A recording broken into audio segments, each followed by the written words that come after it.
आज बनाइरहेछु शाही पनीर। शाही पनीरको लागि मैले प्याज पनि काटिसकेँ। प्याज काटे कुटेर अदरक लसुन लाल खुर्सानी सब फ्राई गर्दैछु। अनि उसको पछि मैले टमाटर हालेँ। टमाटर हाल्नपछि उसलाई मजाले मिक्स गर्छु, राम्ररी मिक्स गर्छु। किन भन्दाखेरि जबसम्म टमाटर अलिकति गल्दैन त्यो पछि फेरि मैले नमक पनि हाल्छु। 1 चम्मच नमक हाले पनि स्वाद अनुसार चिसो हुन राखिदिन्छु।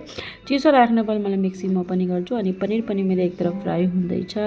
त्यो फ्राई हुँदै गरे जस्तो अलिकति ब्राउन हुन्छ नि, त्यसपछि फेरि मैले त्यसले निकाल्दिनँ। मैले मसाला पनि पिसिसकेँ। मसाला पिसेर तेल तातो गरेर मैले मसाला पनि हालिसकेँ।